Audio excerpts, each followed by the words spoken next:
अस्सलाम वालेकुम स्टूडेंट्स, औज़ु बिल्लाहि मिनश शैतानिर रजीम, बिस्मिल्लाहिर रहमानिर रहीम।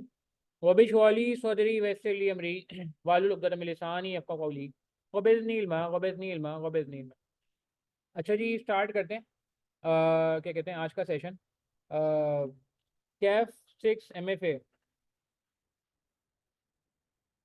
ऑटम 2024 के लिए हम बैठे हैं।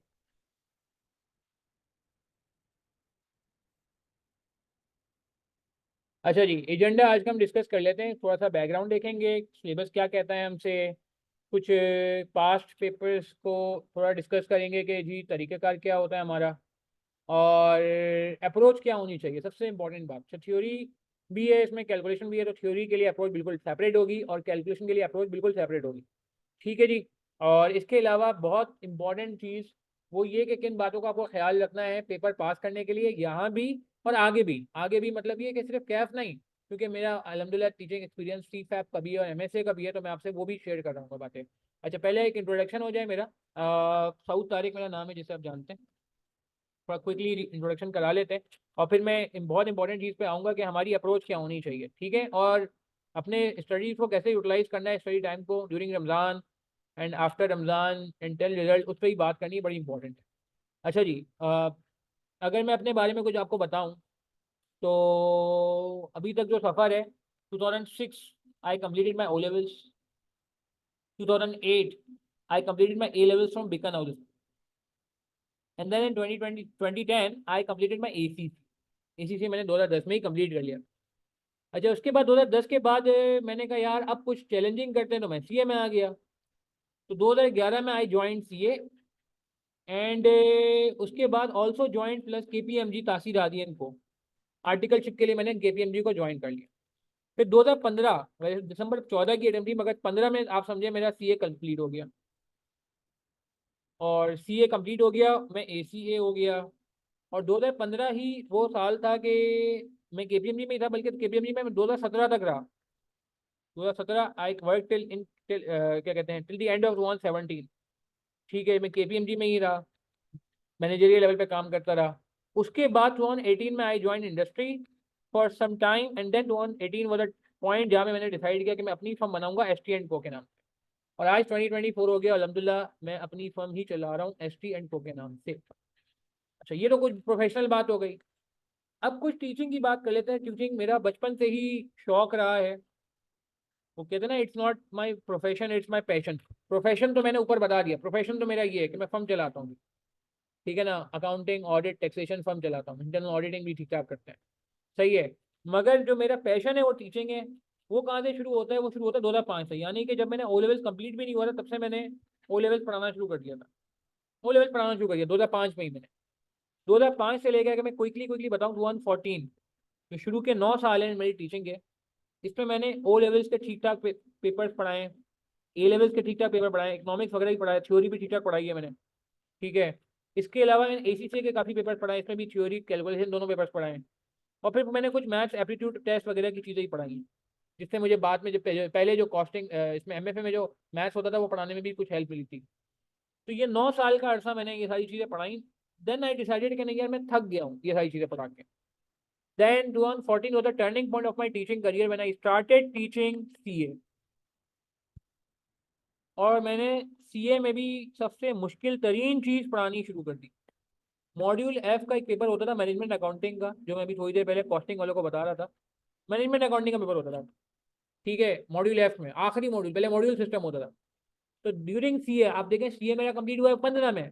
मैंने कहाँ पढ़ाना शुरू किया? जिस समय मैंने O लेवल्स करने से पहले O लेवल पढ़ाना शुरू किया, इसी तरह मैंने CA कंप्लीट करने से पहले, हाँ पेपर मेरा ये वाला पास था, ऐसी बात नहीं है, ये पेपर बगैर पास किए पढ़ाना शुरू कर दिया, ऐसा नहीं समझिएगा। मगर कहने का मतलब है, मेरा एक आध पेपर रहता था, एक पेपर रहता था टैक्स का, जिसकी वजह से मैं क्वालिफाई नहीं हो पाया था उस टाइम में, तो मैंने ये पढ़ाना शुरू कर दिया। एंड देन 2014 के बाद 2015 में मैंने CAF 8 जो होता था, उस वक्त कॉस्टिंग होता था, CAF 8 होता था, वो पढ़ाना शुरू किया। देन 2016 में मैंने BFD पढ़ाना शुरू किया। फिर उसके बाद 2020 में मैंने MSA 2 पढ़ाना शुरू किया। और आज अल्हम्दुलिल्लाह 2024 में हम आ गए हैं। ठीक है, MSA 2 2021 में सॉरी पढ़ाना शुरू किया था, थोड़ी सी करेक्शन है इसमें। आज 2024 में आ गए हैं, तो आज मैं बहुत सारी चीज़ें पढ़ाता हूँ अल्हम्दुलिल्लाह।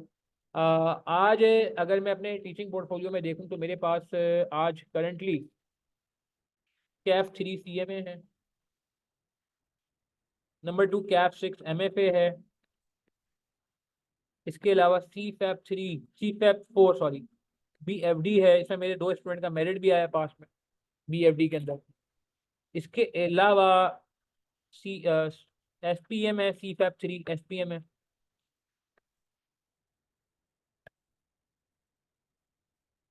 And then MSA 2। अच्छा, ये 3 पेपर मैं 100% पढ़ाता हूँ, कोई शेयरिंग नहीं है जी, सारी प्रैक्टिस वैक्टिस सब कुछ मैं पढ़ाता हूँ, थ्योरी कैलकुलेशन सब मेरा। और ये जो 2 पेपर है इनको मैं 1/3 पढ़ाता हूँ। 1/3 पेपर मैं पढ़ाता हूँ, 2/3 मेरे साथ दूसरे फैकल्टी शेयर करते हैं।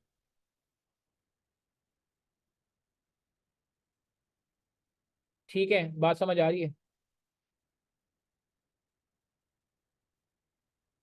अस्सलाम वालेकुम बेटा, सो भाई वो मेरे बच्चे को भेजिए, वो वही सिटी बैंक के पास है, मोची है, उसके पास खड़ा हुआ है। अच्छा, 1 मिनट रुकेंगे। तो अब एक थोड़ी सी बात बस मैं यहाँ पे करके आगे बढ़ूंगा कि अल्हम्दुलिल्लाह मैं ग्रुप ए का भी पेपर पढ़ा रहा हूँ। ठीक है, आप देख रहे हैं कॉस्टिंग। फिर मैं ग्रुप बी में भी मौजूद हूँ अल्हम्दुलिल्लाह MFA में। फिर सिर्फ यही नहीं,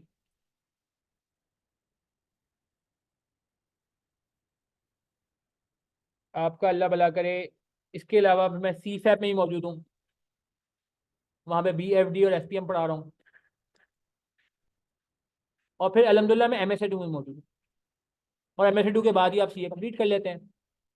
तो प्लीज़ आप जो है क्या कहते हैं, इस चीज़ को जहन में रखें कि जो अप्रोच आपको यहाँ बताई जाएगी, ठीक है, वो अप्रोच सिर्फ और सिर्फ आपके ग्रुप बी के लिए नहीं है। देखिए MFA का जो पेपर है ना, मैं आपको मजेदार बात बताऊं, थोड़ा बैकग्राउंड समझ लीजिएगा कि MFA के पेपर के 2 हिस्से हैं। एक मैनेजेरियल एनालिसिस है और एक फाइनेंशियल एनालिसिस है। जो मैनेजेरियल एनालिसिस है ये है सी फैप 3 SPM में काम आएगा आगे, आप काफ़ी सारा हिस्सा है इसका। और जो फाइनेंशियल एनालिसिस और रिस्क मैनेजमेंट का एरिया है ये आपको काम आएगा सी फैप 4 BFD में। और आप देखें, बड़ी मजे की बात है कि दोनों चीज़ें मैं आगे पढ़ा रहा हूँ। तो again the ultimate objective of this paper is not just to pass this CAF 6। CAF 6 का तो पासिंग परसेंटेज ही बहुत अच्छा आ रहा है। ठीक है, द अल्टीमेट ऑब्जेक्टिव ये है कि यार जब इंशाल्लाह आप आगे बढ़ाएंगे और आपको जो है वो CFAP में एक चैलेंज आएगा कि आपके पास फर्म भी होगी और आपके पास स्टडीज भी होंगी, तो उस वक्त आप पे लोड कम हो। आप यहाँ पे अपनी बेस इतनी स्ट्रांग बना लें, आप अपने आप को यहाँ पे इतना स्ट्रांग कर लें, आप यहाँ पे अपने आप को इतना, जिसे कहते हैं ना कि जबरदस्त तरीके से तैयार कर लें कि आपको आगे प्रॉब्लम ना हो। मजे की बात ये MSA 2 में भी यही 2 चीजें, जो BFD और SPM में चीजें आती हैं, ये सारी चीजें, और बी MSA 2 बल्कि आज की दौर में, आज की डेट पे अगर आप किसी से मालूम करेंगे, MSA 2 अनलॉक भी नहीं होता जब तक आपके ये 2 पेपर पास हो। तो आप समझ रहे हैं, बड़ी ये चेन बन रही है, ये बड़ी चेन बन रही है। मैं अगर इसकी चेन बनाना समझाऊं आपको, जैसे मैं नॉर्मली अपने लेक्चर में ही बताता हूँ, तो कैफ 6 MFA आगे जाके 2 पेपर्स में कनेक्ट हो रहा है। कैफ 6 MFA आगे जाके 2 पेपर्स में कनेक्ट हो रहा है। सी फैप 4 इसका फाइनेंशियल पोर्शन सी फैप 4 BFD में कनेक्ट हो रहा है। इसका नाम क्या है? मैनेजरियल एंड फाइनेंशियल एनालिसिस ना। जो फाइनेंस पोर्शन है वो BFD में कनेक्ट हो रहा है और जो मैनेजरियल पोर्शन है वो सी फैप 3 SPM में कनेक्ट हो रहा है। और ये 2 पेपर आगे जाके कनेक्ट हो रहे हैं MSA 2 में। तो आप देख रहे हैं ये पेपर इसीलिए पैदा हुआ कि एग्जामिनर चाह रहे हैं कि आप MSA 2 तक जब जाएं तो आप पीछे बैकग्राउंड नॉलेज लेके जाएं। वो MSA 2 की जो नॉलेज है वो आपके पास CFAP नहीं, कैफ लेवल में मिल जाए आपको, हल्की फुल्की। ये नहीं सारी चीजें, obviously there is a difference, wide difference between जिस तरह वहां पेपर आता है इस तरह यहाँ पेपर आता है, मगर आप तरीकेकार समझ रहे हैं। और अल्हम्दुलिल्लाह मैं यहाँ भी मौजूद हूँ, यहाँ भी मौजूद हूँ और इधर भी मौजूद। ठीक है, यहाँ हमारे 2 स्टूडेंट का मेरिट भी आया पास में और बोलेंगे। तो कहने का मतलब है कि just take an opportunity, take it as an opportunity. अभी तक एग्जामिनर का मूड बहुत अच्छा है, अभी तक एग्जामिनर ने मूड अच्छा रखा हुआ है। क्लासिंग परसेंटेज MFA का सेफली 40-50 में चल रहा है, 40 से 50 के दरमियान चल रहा है। आप समझ रहे हैं? तो कहने का मतलब है कि यार आप बिल्कुल जिसे कहते हैं ना कि ये ना समझिएगा कि जब आपको MFA का मैं कोई सेशन पढ़ा रहा हूँ तो मेरी जो सोच है वो ये है कि नहीं यार आप खाली MFA पास करें। नहीं, मेरी सोच ये है कि आप MFA के तवज्जुह से BFD और SPM में भी बैठ जाएं। मैं आपको कुछ बीएफडी के क्वेश्चन, सारे नहीं ऑब्वियसली, ये नहीं कि मैं आप पे कोई जुल्म करूंगा कि सारा सी सब यही करा दूंगा, ये नहीं कि मैं सारे एसपीएम के सवाल कराऊंगा, मगर बहरहाल बिल्कुल बिल्कुल आपको मेरे स्पोर्ट्स के अंदर बीएफडी के सवाल भी नजर आएंगे लिमिटेड, और एसपीएम के सवाल भी लिमिटेड नजर आएंगे, ताकि कल को अगर एग्जामिनर का लेवल बढ़े, मैं आज आपको बता रहा हूँ, देखो एग्जामिनर का लेवल कभी भी बढ़ सकता है। ये कैफ 6 नया पेपर था, अब इसको 4 अटेम्प्ट हो गई हैं, ये पेपर अभी पैदा हुआ है स्प्रिंग 22 में, मैं तब से पढ़ा रहा हूँ ये पेपर, और पूरा पढ़ा रहा हूँ, 100% पढ़ा रहा हूँ। थ्योरी भी मैं पढ़ाऊंगा, कैलकुलेशन भी मैं पढ़ाऊंगा, इसकी ये जो पार्ट है ना, ये वाला थ्योरी वाला पार्ट है, ये भी मैं पढ़ाऊंगा, कैलकुलेशन भी मैं पढ़ाऊंगा, प्रैक्टिस भी मैं कराऊंगा, ड्राफ्टिंग भी मैं कराऊंगा। अच्छा, ये वाला जो एरिया है ना, एक मिनट, ये बजटिंग वाला, ये उसमें से आया हुआ है, एक मिनट नोट करेंगे, एक मिनट यार।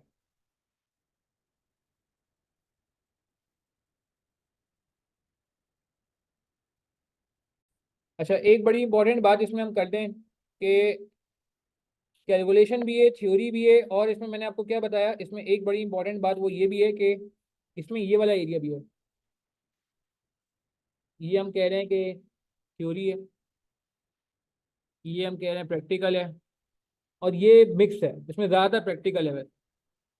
ये कह सकते हैं कि ये पुराना जो कॉस्टिंग था ना, पुराना costing, old Kaif 3, old Kaif, old CMA, इसमें जो टॉपिक आए वो आए पुराने सीएमए में से, ओल्ड सीएमए प्लस बीएफडी, कुछ बीएफडी से एरिया आया हुआ है, कुछ सीएमए से आया हुआ है। और अच्छा, ये टीचिंग आर्ट ये नहीं होते भाई, थोड़े ज़्यादा हो जाते हैं, क्योंकि हमें प्रैक्टिस भी करानी है, ड्राफ्टिंग भी करानी है, क्वालिटी क्वेश्चन भी कराने हैं, सब काम कराने हैं, तो ये इतने आर्ट में नहीं हो सकता भाई। वेटेज बड़ी इंपॉर्टेंट है, एग्जामिनर इस वेटेज को फॉलो करे, ऑलमोस्ट 35% वेटेज स्ट्रेट थ्योरी की आएगी, 35% कैलकुलेशन का है, और तकरीबन तकरीबन को 30 मार्क का एरिया यहाँ से आएगा।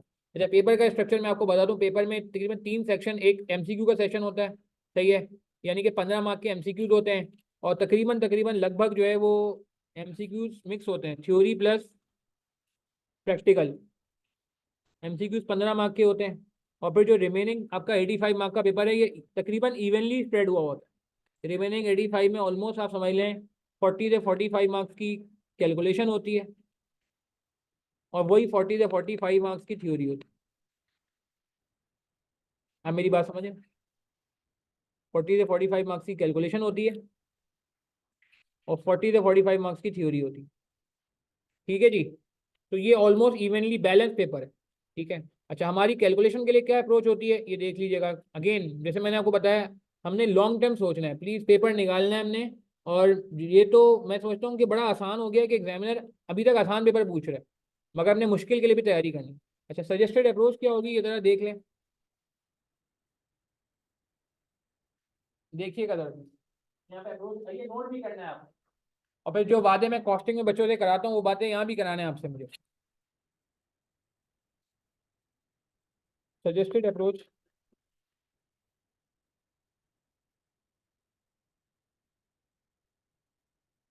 फॉर कंप्यूटेशनल एरिया,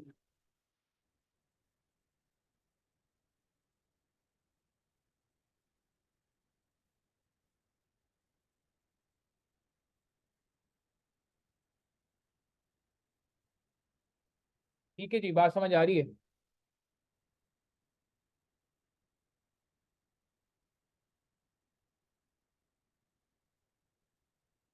ये वो अप्रोच है जो अगेन मैं कहता हूँ कॉस्टिंग में, जो कैलकुलेशन वाले पेपर में फॉलो होनी चाहिए। स्टार्ट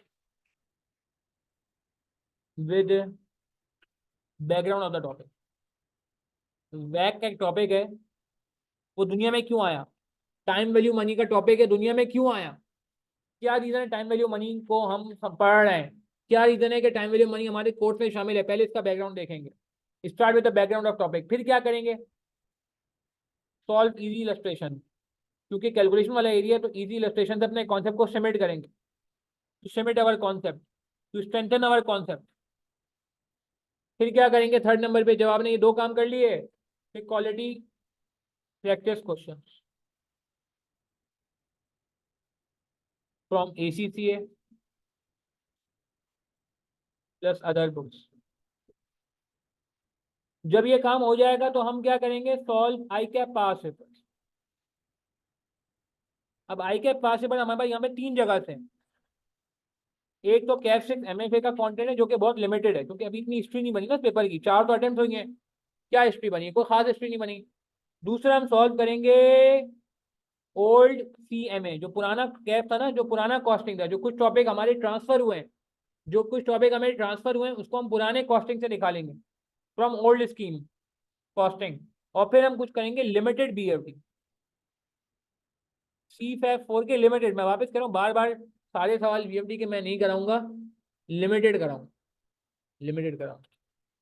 ये 4 काम करने के बाद, जब आपने ये 4 काम कर लिए, अब आप क्या करेंगे, ये 4 काम कर लिए, बस टॉपिक खत्म, अगले टॉपिक पे बढ़ेंगे। हाँ, अगले टॉपिक पे बढ़ सकते हैं, मगर एक काम और करना होगा।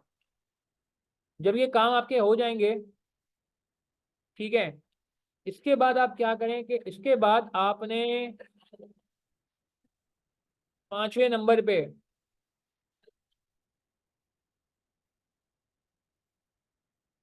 टाइमली रिवीजन, हर चीज का रिवीजन करना है। और रिवीजन कर रहे हैं नहीं कर रहे हैं आप, इसको कैसे इंश्योर किया जाता है, इसके लिए हमने एक फॉलोअप की एक्टिविटी लीक करी हुई है। ये हम BFD के स्टूडेंट को भी फॉलो करते हैं, कॉस्टिंग के स्टूडेंट को भी फॉलो करते हैं, MFA के स्टूडेंट को भी फॉलो करते हैं, कि टाइमली रिवीजन हो रहा है नहीं हो रहा, लेक्चर टाइमली ले नहीं रहा है, इस पर मैं आगे आगे बात करता हूँ। अच्छा, टाइमली रिवीजन को इंश्योर करने के लिए, इसके डिसिप्लिन को इंश्योर करने के लिए एक और काम किया जाता है, give regular test. Last time हमने 7 टेस्ट कंडक्ट किए हैं, रेगुलर टेस्ट। मगर मसला यही होता है कि पूरे सेशन रिक्वेस्ट की जाती है, ये टेस्ट दीजिए, टेस्ट दीजिए, टेस्ट दीजिए, टेस्ट देते भी हैं लोग, मगर आहिस्ता आहिस्ता तादाद कम होती रहती है यार।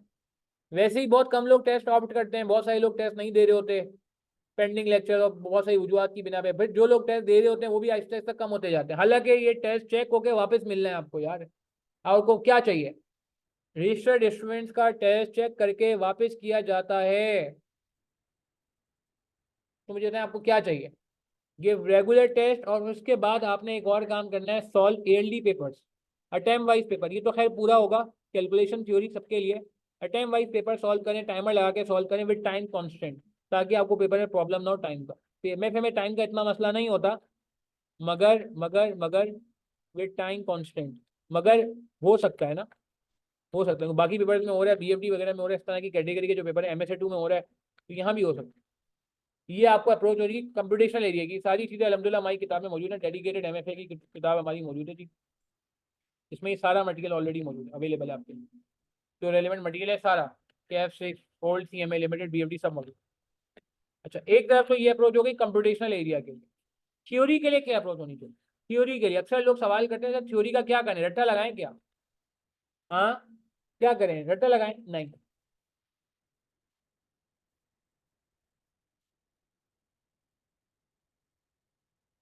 Suggested approach for theory, theory के लिए सबसे पहला काम जिसके बगैर काम हो ही नहीं सकता, कुछ भी नहीं हो सकता यार, चाहे थ्योरी आप यहाँ की पढ़ रहे हो या आगे आप C-FAB की थ्योरी पढ़ रहे हो, सबसे पहला काम understand the concepts,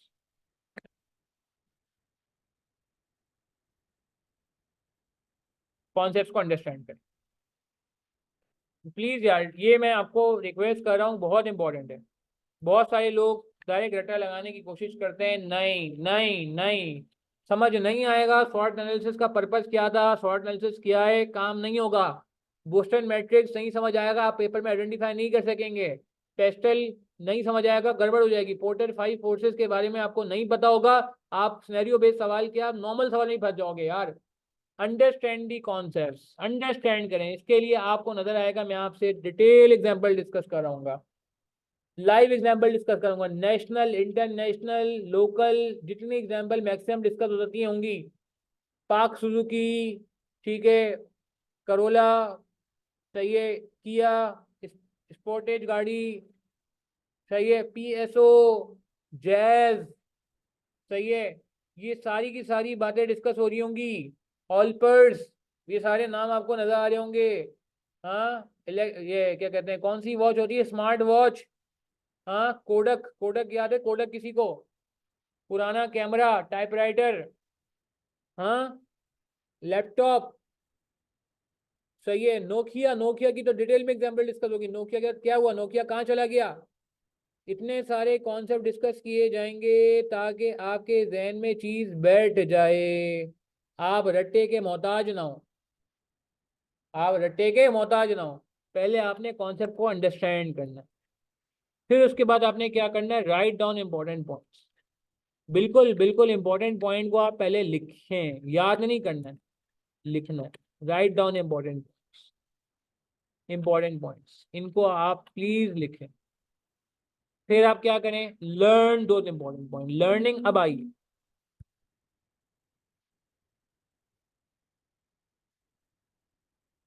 learn important, याद करें इंपॉर्टेंट पॉइंट्स को। फिर उसके बाद अभी भी कहानी खत्म नहीं हुई, उसके बाद क्या करें, solve practice question in written form. ईमानदारी से बताइएगा कितने लोग ऐसे थ्योरी को ओरल सॉल्व करते हैं आते हैं? कोई हम में से है जो थ्योरी को ओरल सॉल्व करता है, कि लॉ का पेपर हो गया या कोई भी थ्योरी पेपर हो गया, सर हमने ओरली सॉल्व कर लिया, सर हमने माइंड में पॉइंट बना लिया? ऐसा होता ही नहीं होता, मुझे बताएं, ईमानदारी से बताएं। ये पूरा पूरा सॉल्व करें आप लोग? जवाब दें, पार्टिसिपेट करें ना चैट के थ्रू प्लीज यार। हाँ, थ्योरी की प्रैक्टिस कैसे करते हैं आप, पूरा पूरा लिख के करते हैं या खाली बुलेट बनाते हैं या ओरल सॉल्व करते हैं? कुछ तो करते होंगे ना आप लोग, थ्योरी की प्रैक्टिस किस तरह कर रहे होते हैं? नहीं नहीं नहीं नहीं नहीं नहीं नहीं नहीं नहीं, आपने थ्योरी को पूरा पूरा सॉल्व करना है, लिख के सॉल्व करना है। मेरी बात समझ आ रही है? ठीक है। And write down your mistakes. कभी ऐसा होगा कि आपने सॉल्व किया क्वेश्चन, सजेस्टेड आंसर से मैच किया, लास्ट में एक बहुत इंपॉर्टेंट पॉइंट बता रहा हूँ जो अक्सर लोग मिस कर रहे होते हैं, compare your answer. Compare your answer, ये मैं आपको आज के लिए नहीं बता रहा, ये मैं आपको C-3 के लिए भी समझो तैयार कर रहा हूँ। कंपेयर योर आंसर, काफी सारा सिलेबस मटेरियल भी सिमिलर है उन दोनों विद सजेस्टेड सोल्यूशन।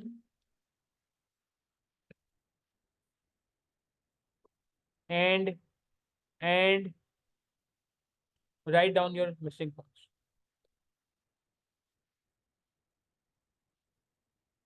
मेरी बात समझ आ रही है? देखिए यार, मैं कुछ नया थोड़ी पढ़ा रहा हूँ, 18 साल से पढ़ा रहा हूँ, 9 साल से CA को पढ़ा रहा हूँ। तो मैंने जितनी बातें आपके सामने स्क्रीन पे लिखी है ना, ये सारी मेरी समझे तजुर्बे की बेस, ये मैंने अपना तजुर्बा ही शेयर कर दिया आपको। कैलकुलेशन को टैकल करने का ये तरीका है, थ्योरी को टैकल करने का ये तरीका है। अब आपके ऊपर है, आप इसको कितना जो है ना जल्दी इसको एडेप्ट कर पाते हो।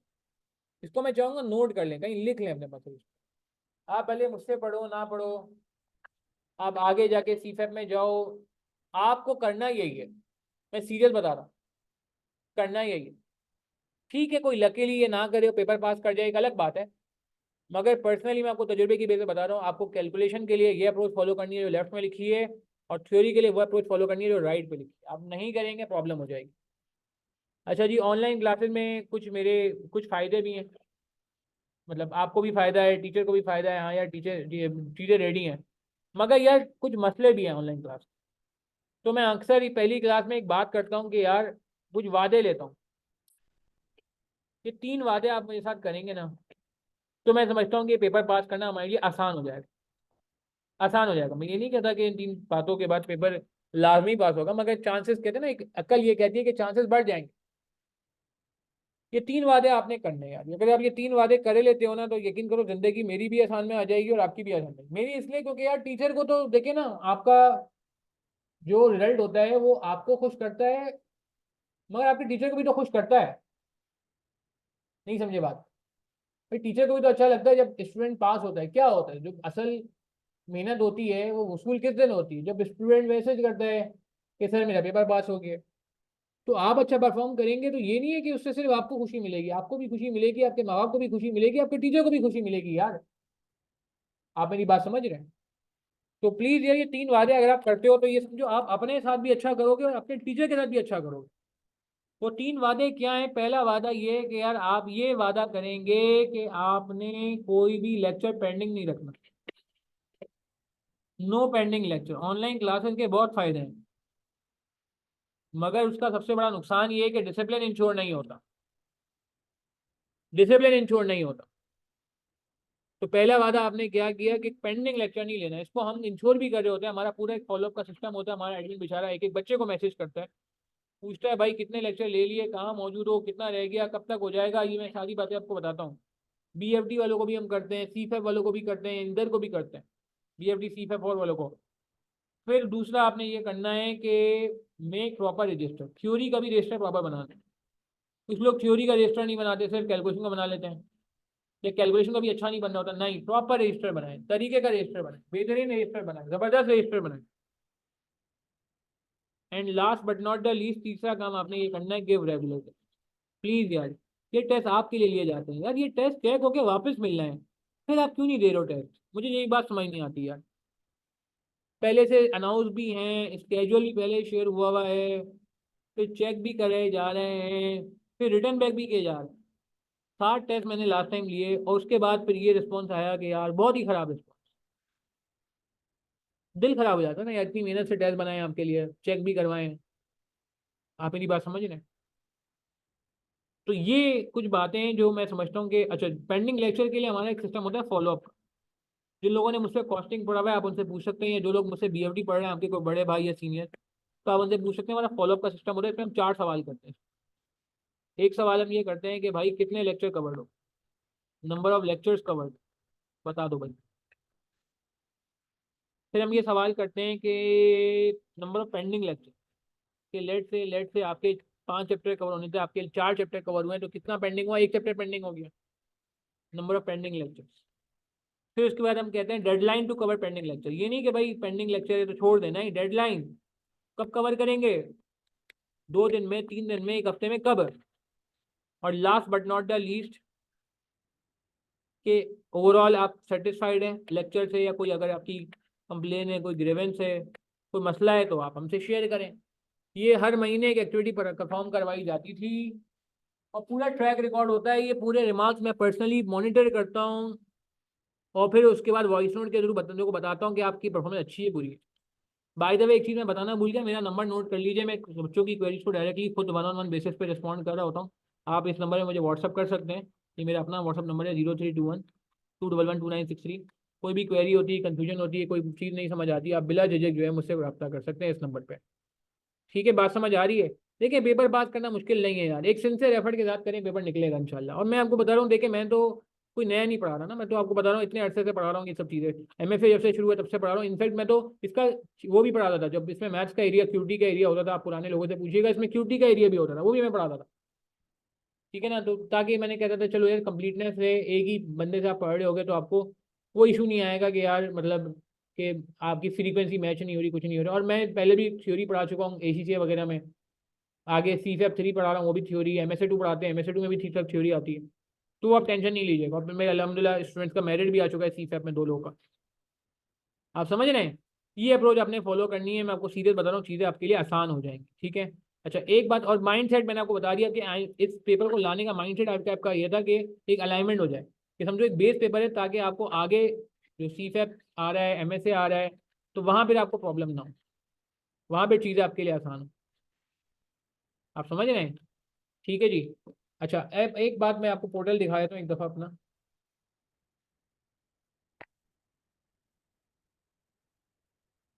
ये जी हमारा MFA का पोर्टल है, कहाँ गया जी?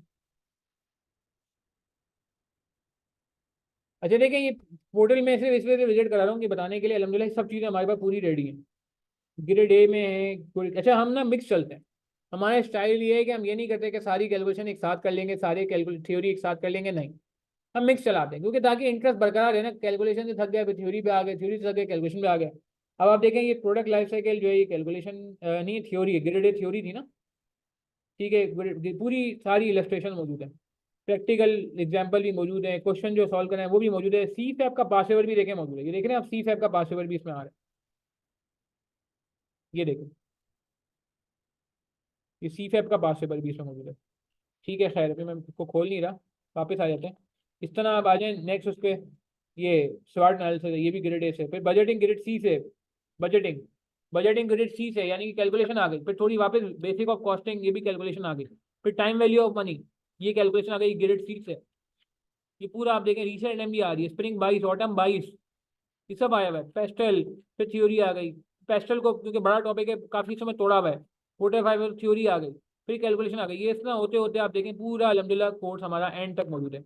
और फिर रिसेंट NM, स्प्रिंग 23 और ऑटम 23 के पूरे पूरे सोल्यूशन, स्प्रिंग 23 के सॉल्यूशन, क्वेश्चन नंबर 7, 8, 9, 8, MCQ 6, 3, 9, फिर ऑटम 23 का पूरा पेपर आपके सामने मौजूद है।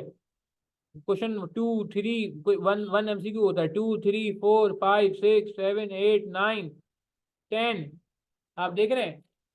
तो कहने का मतलब है पूरा एक डेडिकेटेड एफर्ट आपके लिए अल्हम्दुलिल्लाह हमने किया हुआ है, ठीक है ना। All you need to do is के यार आप सिर्फ और सिर्फ क्या करो, आप सिर्फ और सिर्फ चीज़ों को बस थोड़ा सा ना स्ट्रीमलाइन करने की कोशिश करो, ऑर्गेनाइज करने की कोशिश करो, ठीक है जी। लोगों ने के स्टार भी दिए मुझे, अच्छा भाई, की बात है।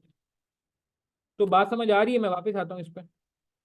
जब आप बोलेंगे सर हमारा तरीकेकार क्या होगा, हमारा तरीकेकार ये होगा कि हम दोनों को साथ चलाएंगे, मैंने बताया ना। हमारी MFA की प्रॉपर एक किताब बनी हुई है, हम उस किताब के हिसाब से फॉलो करेंगे चीज़ों को, ठीक है जी। ये देखें MSA2 से बड़ा पेपर इंस्पायर है कि मैंने MSA2 की ग्रेड ऐसी इसलिए रखी है समझाने के लिए कि MSA2 की ग्रेड में भी ऐसा ही है। पहले मैनेजमेंट का एरिया आ रहा है, देख रहे हैं यहाँ भी मैनेजमेंट का एरिया आ रहा है,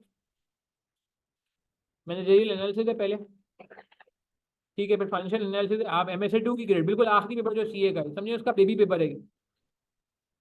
फिर फाइनेंशियल आ रहा है ये देखें, फिर वो अलग बात है कि इसमें टैक्स और वो भी आ जाता है। तो ये तो मैं आपको बता रहा हूँ कि देखें बार बार समझिए, क्योंकि मैंने तो आगे की सारी चीज़ें देखी है, पढ़ा भी रहा हूँ। तो इसीलिए आपको बड़ी इंशाल्लाह आसानी हो जाएगी, और अल्टीमेट ऑब्जेक्टिव आपका CA पास करना है। यहाँ पे हम इतनी मेहनत कर लें ताकि हमें आगे जाके प्रॉब्लम ना हो यार, आगे जाके प्रॉब्लम ना हो। मेरी बात समझ आ रही है, क्लियर है। अच्छा तरीकेकार सुन लें यार, हमारा तरीकेकार क्या होता है क्लासेस का। हमारा तरीकेकार, अच्छा एक चीज़ ये कि इसमें ज़्यादातर क्लासेस हमारी रिकॉर्डेड होती हैं, लाइव क्लासेस कम होती हैं। मगर अब आप कहेंगे सर वो क्वेरीज का क्या होगा, तो क्वेरीज के लिए आप दो बातें ध्यान में रखिएगा। एक तो ये कि ये जो रिकॉर्डिंग है ना, ये रिकॉर्डिंग है लाइव इंटरेक्टिव क्लासेस की, जैसे अभी इंटरेक्टिव क्लास है, ठीक है, या कॉस्टिंग में आप देखते हैं होती है कि भाई उसमें बच्चों के नाम भी आ रहे होंगे, सवाल भी आ रहे होंगे। तो रिकॉर्डिंग ऑफ इंटरेक्टिव क्लासेस, तो जिसमें मैक्सिमम क्वेरीज तो इसी में आपकी इंटरटेन हो जाएंगी। बाकी इसके अलावा एक तो आप क्लास लेक्चर से क्वेरी सॉल्व करोगे, बाकी अगर किसी को कोई इशू होता है तो मैंने थोड़ी देर पहले भी नंबर शेयर किया था, मैं वापस भी नंबर शेयर करता हूँ। आप पर्सनली मुझे इनबॉक्स कर दो, स्नैपशॉट शेयर कर दो, जो भी सवाल जहाँ फंस रहे हो आप, या जो भी कॉन्सेप्ट आप फंस रहे हो उसकी तस्वीर शेयर कर दो।